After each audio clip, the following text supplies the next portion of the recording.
Olá pessoal, eu sou Aridelso, seu amigo pastor. Palavras de vida é o que trago para vocês. A graça do Senhor Jesus seja com vocês. Recebam o amor.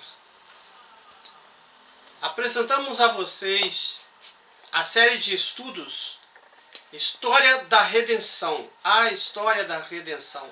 Para entender na história a vontade, os propósitos e o agir de Deus desde a eternidade. A terra se encherá do conhecimento do Senhor, como as águas cobrem o mar. Nos diz Isaías 11, verso 9. Vivemos na história e compreendemos a história através do entendimento do que seja espaço onde transitamos e o tempo que contamos. Utilizamos para tais expedientes o nosso campo sensório, aquilo que podemos ver, onde podemos caminhar, o tempo que podemos viver, usando os sentidos, a visão, a audição, o tato, o olfato, o paladar. Experimentamos todas as coisas da nossa realidade humana na história. Há muito tempo, há milhares de anos atrás, na antiguidade, na pré-história, naquele tempo em que a escrita não havia sido desenvolvida entre os seres humanos, olhávamos para os fatos da natureza, olhávamos para as ações dos nossos próprios semelhantes, olhávamos para as guerras, olhávamos para a fúria do mar, olhávamos para a fúria dos relâmpagos e trovões.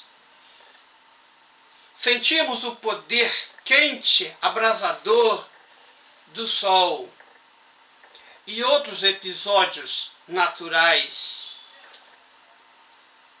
que podíamos observar com os nossos sentidos. Naquele tempo, não tínhamos explicações de nada. Vivíamos às cegas neste planeta Terra.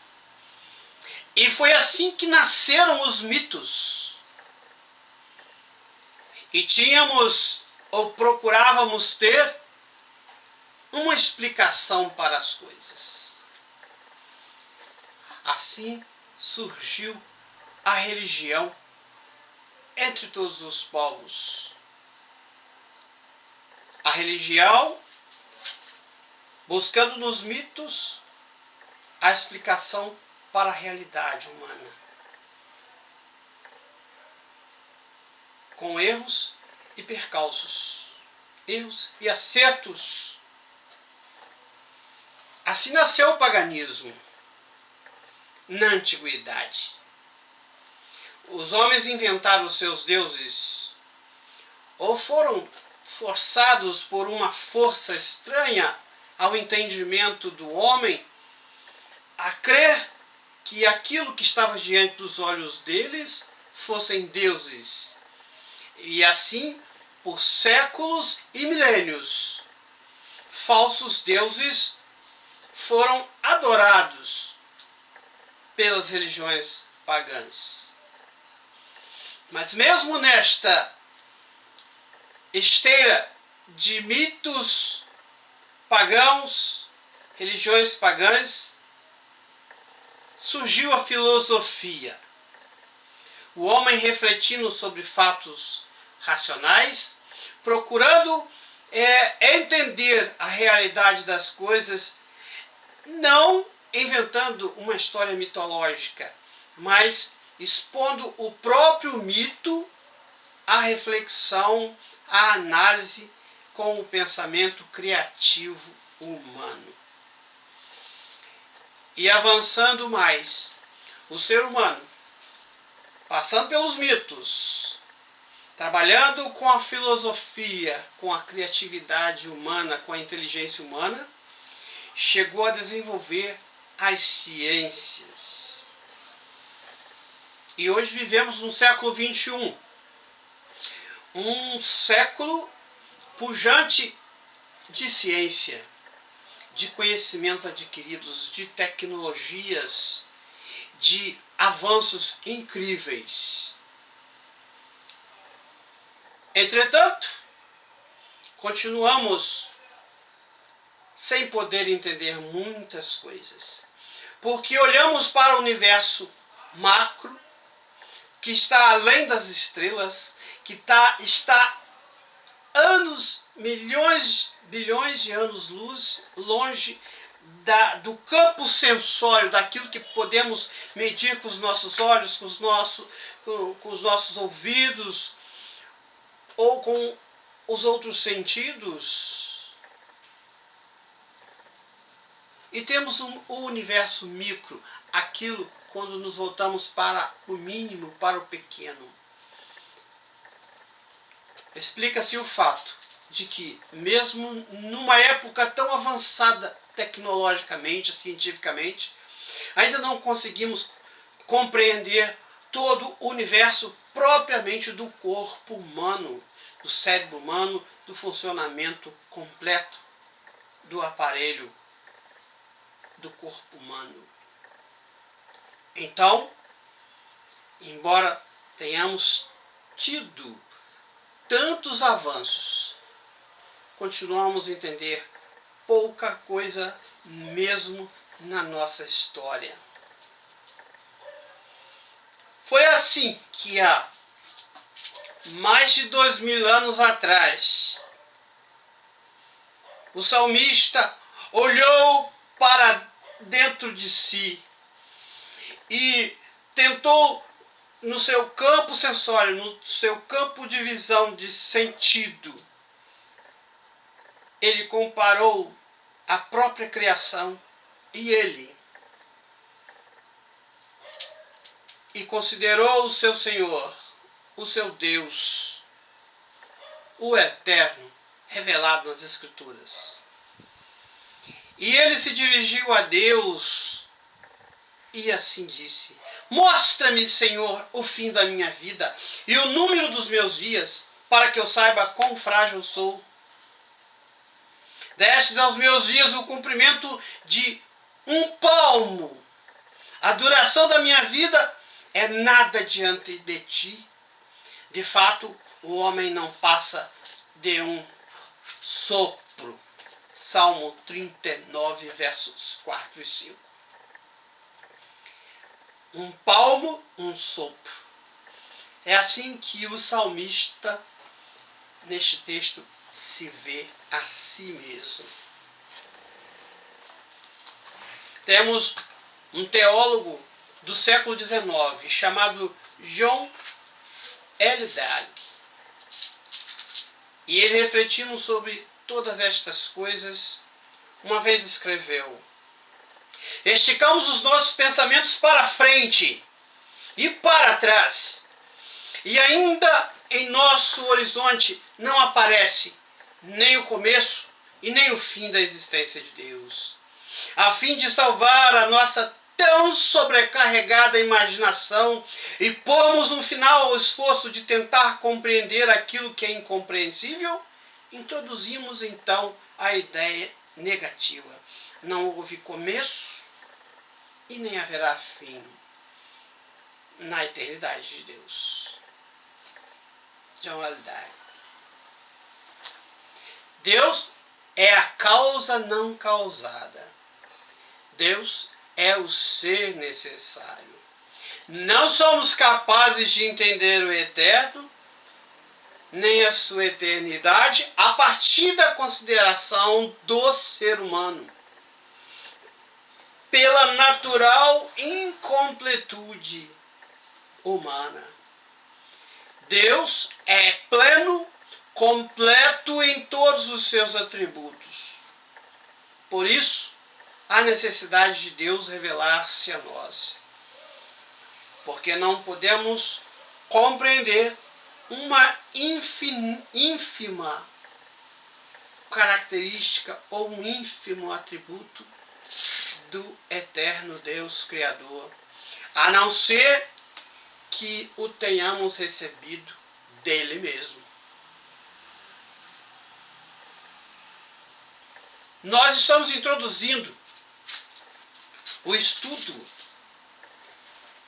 na série de estudos A História da Redenção, com um propósito amplo, com um objetivo amplo, de entender, ou de buscar entender, na história, a vontade, os propósitos e o agir de Deus de eternidade a eternidade. O apóstolo Paulo nos dá o verso que está em sua primeira carta aos Coríntios, versos 12 do capítulo 2. Faremos isso para quê? Diz o apóstolo, para que entendamos as coisas que Deus nos deu gratuitamente. Esta é a lição e tem como tema o dia eterno. O dia eterno. São objetivos deste estudo. Primeiro, entender a eternidade de Deus proveniente da revelação que Deus mesmo faz de si, não daquilo que nós entendemos ser a verdade de Deus. A verdade de Deus não vem do mito, não vem da filosofia, não vem da ciência, não vem do ser humano.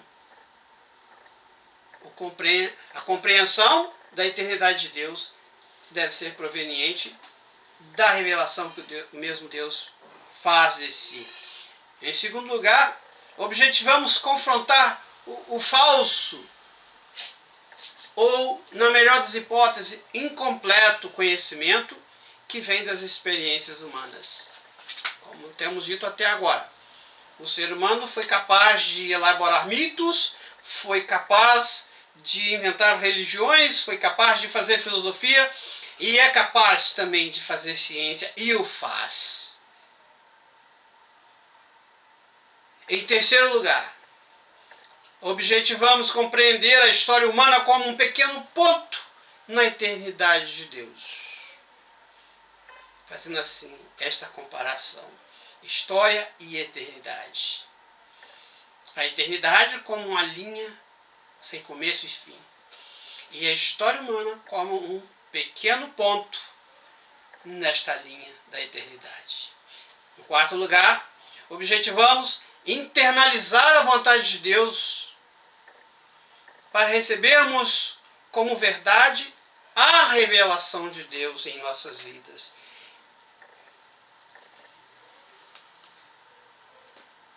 Aqui, não desconsiderando tudo aquilo que construímos na história enquanto filosofia e ciência, porque está no propósito de Deus também que sejamos seres criativos, inteligentes e que trabalhemos fazendo ciência. Mas a nossa ciência, a nossa filosofia não podem entender Deus. Deus se faz conhecer a nós através de sua revelação nas Escrituras, na vinda de seu Filho Jesus, na presença do Espírito Santo na vida da igreja. Temos alguns textos bíblicos selecionados. O Senhor uma vez chamou Moisés, há aproximadamente 3.500 anos atrás, para que Moisés fosse até o Egito e arrebatasse, libertasse o povo de Israel do cativeiro e o levasse para a terra prometida. E Moisés pergunta para o Senhor: eles vão me perguntar quem te enviou? Qual é o nome daquele que te enviou? No livro de Êxodo, capítulo 3, verso 14, então nós temos essa declaração da eternidade de Deus. Porque Deus disse assim a Moisés: eu sou o que sou. Assim dirás aos filhos de Israel: eu sou, me enviou a vós.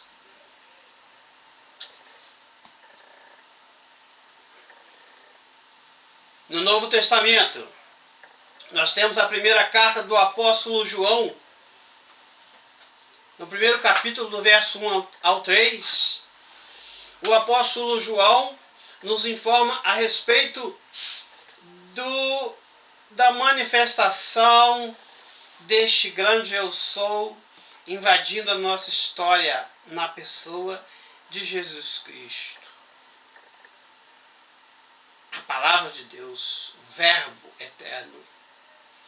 Diz assim o apóstolo: o que era desde o princípio, o que ouvimos, o que vimos com os nossos olhos, o que contemplamos e as nossas mãos apalparam, isto proclamamos a respeito da palavra da vida. A vida se manifestou, nós a vimos e dela testemunhamos e proclamamos a vocês a vida eterna que estava com o Pai e nos foi manifestada. 1 João 1, de 1 a 3.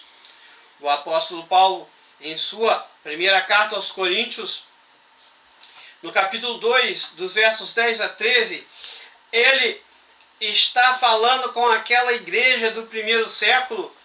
Então, ele fala que o Pai enviou Jesus e o Senhor Jesus enviou o Espírito Santo. Então, o apóstolo está ensinando sobre a presença de Deus através do seu Santo Espírito na vida da igreja. E ele diz assim: o Espírito sonda todas as coisas, até mesmo as coisas mais profundas de Deus. Pois quem conhece os pensamentos do homem a não ser o Espírito do homem que nele está? Da mesma forma, ninguém conhece os pensamentos de Deus a não ser o Espírito de Deus. Nós, porém, não recebemos o Espírito do mundo, mas o Espírito procedente de Deus, para que entendamos as coisas que Deus nos tem dado gratuitamente.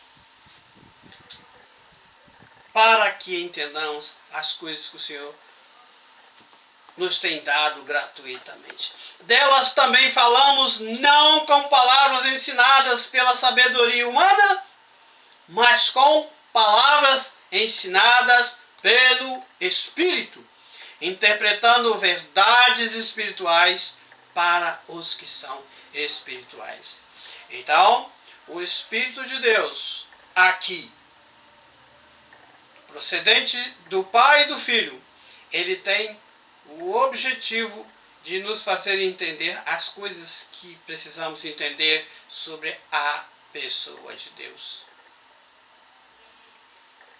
Não através do nosso conhecimento, do nosso campo sensório, que é nada diante da eternidade de Deus. Não podemos olhar nem além do horizonte de nosso próprio mundo, que dirá entender as coisas concernentes a Deus. Mas o Espírito Santo tem nos ensinado todas estas coisas no tempo próprio e nos continuará a ensinar. Eu lanço aos amigos as seguintes perguntas para reflexão. Você é o que você entende que seja? Você é o que você entende que você seja? Nós vivemos num mundo muito confuso. Imagina, nós conseguimos escrever palavras soltas numa frase das milhares de filosofias, pensamentos humanos, os mais variados ismos, sejam mitológicos, filosóficos, científicos, teorias mil. Numa folha é pouco espaço para escrever a quantidade de pensamentos humanos que permeiam os livros, a internet, os meios de comunicação dos seres humanos. Então essa pergunta é perturbadora. Tudo aquilo que você entende sobre você mesmo é o que deve ser entendido? É isso mesmo? Aí nós faríamos a segunda pergunta: o que você jamais seria? O que você jamais seria? Nós pensamos em muitas coisas que não quereríamos ser. Também podemos perguntar, em terceiro lugar, o que você não é e quer ser? Também há uma ampla gama de coisas que perturbam a alma do ser humano. Quantos anos você tem? Em quarto lugar, perguntamos: quando que você nasceu? Suponha que você nasceu no ano de 1980. Então você, a partir do ano de 1980, ou seja, isso te dá uma idade de 40 anos. Então há 40 anos você vem aprendendo muitas coisas com seus próprios olhos, com as suas próprias experiências. Entretanto, sabemos que antes do ano de 1980, nada você viu, de nada você sabe, a não ser aquilo que te contaram. Aquilo que foi passado das gerações anteriores para você. E quando você morrer, você parará de entender. Imagine que você viva mais 40 anos. Então você vai morrer com 80 anos. Daqui a 40 anos. No ano de 2060. Se lá chegarmos.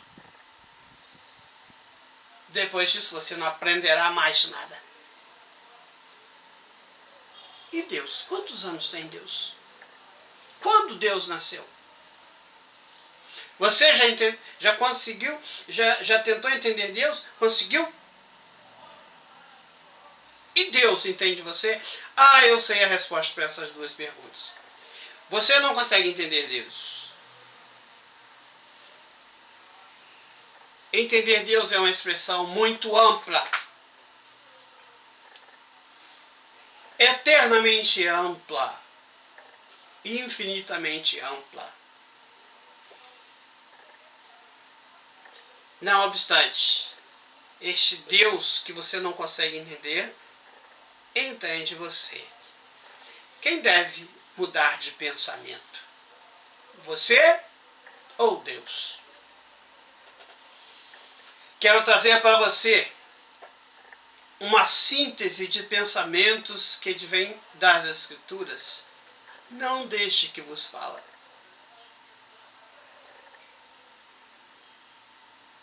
Nós contamos um tempo que tem começo, meio e fim. Um tempo que nós chamamos de cronologia, tempo cronológico.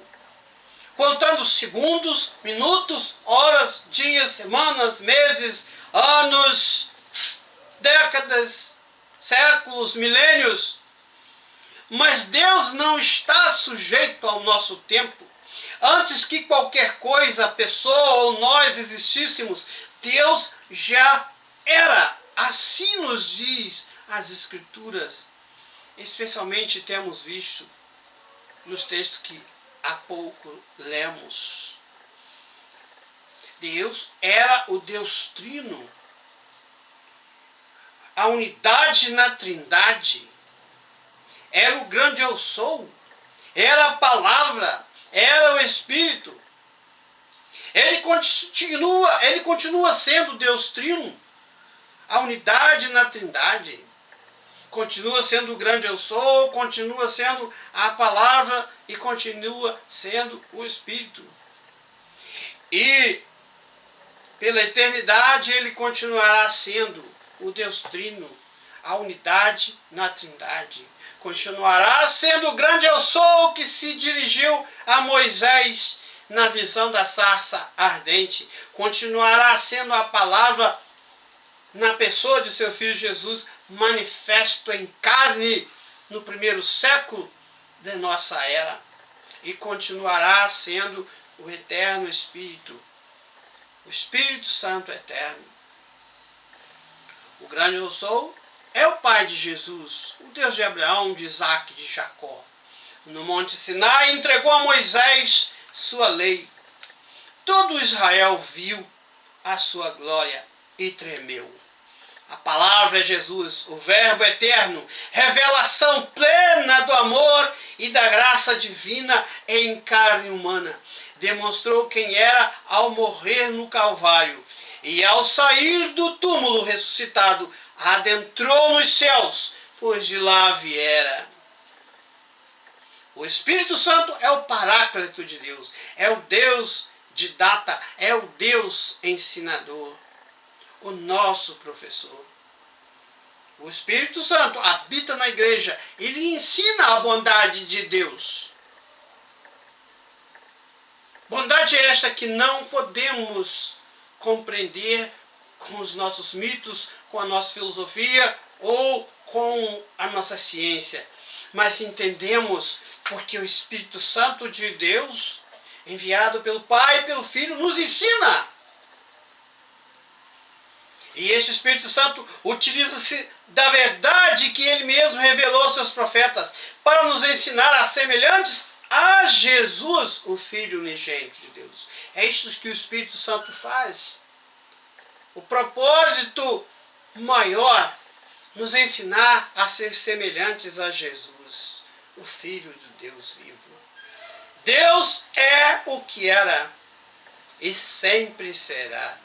Ele é a vida eterna, é fonte de todo bem, de tudo o que é bom, pois ele é bom na sua própria natureza.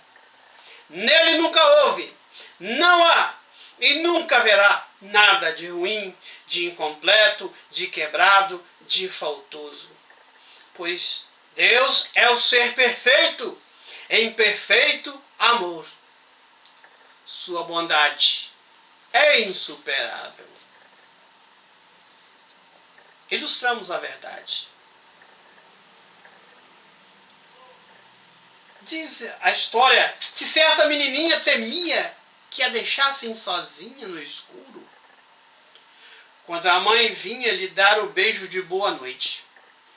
Para lhe aquietar os ânimos, a mãe lembrou-lhe: "Mas, querida, Deus está com você."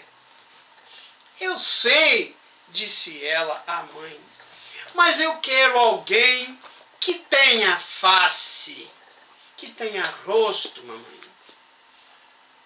Disto necessita o coração humano e esta necessidade é provida por Cristo, pois ele revela a gloriosa verdade de que Deus é real, um Deus que tem face, porque Deus, o Deus que disse que das trevas resplandece a luz, é quem resplandeceu em nossos corações para a iluminação do conhecimento da glória de Deus na face de Cristo. 2 Coríntios 4, 6. Na face de Jesus, portanto, contemplamos o caráter de Deus.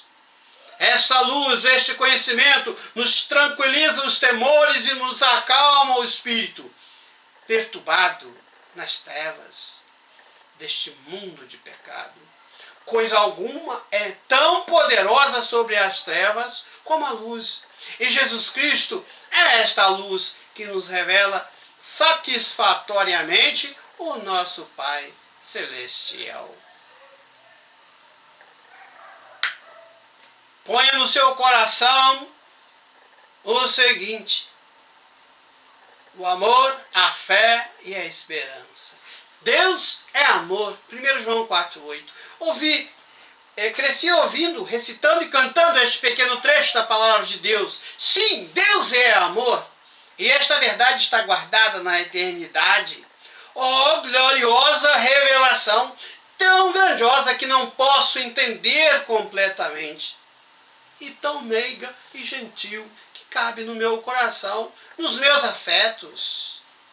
Na eternidade Deus me amou. Na eternidade Ele era o Deus por nós. Este amor de Deus, este amor eterno, este amor sofredor, este amor do Pai que esperou tanto tempo por mim. Lucas 15, 20.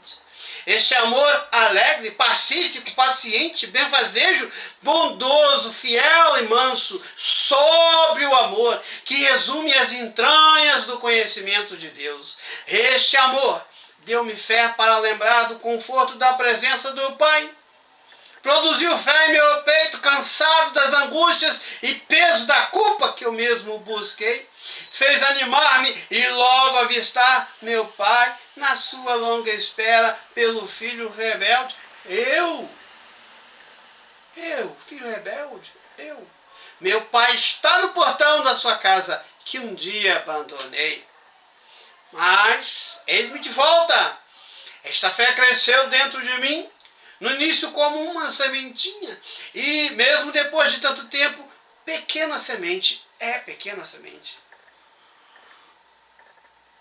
Tendo brotado, cresceu, floresceu, e seu fruto é a esperança que me conduz de volta. Sem eu saber e nem ao mesmo pedir, o amor subiu à cruz. Sem minha previsão, semeou a semente da fé em meu coração. Olhem como me tornei um movedor de montanhas. Mateus 17, 20. É porque não vou sozinho, o amor vai comigo. Mateus 28, 20. Do fruto da minha fé me alimento todos os dias e consigo readquirir força dentro deste homem enfraquecido. Sim, minha esperança é fruto nutritivo, do qual alimento o meu caminhar. E já vejo a glória do meu bom destino. Ela é planta vigorosa que frutifica dentro de mim. 1 Pedro 1,3. Ela é Deus em mim. O amor, a fé e, por fim, a esperança. A esperança não nos decepciona, porque Deus derramou o seu amor em nossos corações por meio do Espírito Santo que Ele nos concedeu. Romanos 5, verso 5. Concluímos aqui este primeiro estudo. Não podemos compreender todas as coisas de Deus, mas podemos estar na presença dEle e dEle aprender todos os dias. E no dia que partirmos deste mundo, desta história, continuaremos aprendendo na eternidade com o Senhor. Por agora, guardemos o fato de que estamos no mundo, aguardando o bem que há de vir, o bem do porvir. A última nota é esta: venham, meus filhos, ouçam-me, eu lhes ensinarei o temor do Senhor. Quem de vocês quer amar a vida e desejar ver dias felizes? Guarde a sua língua do mal e os seus lábios da falsidade. Salmo 34, 11 a 13. Paz e misericórdia estejam sobre o Israel de Deus.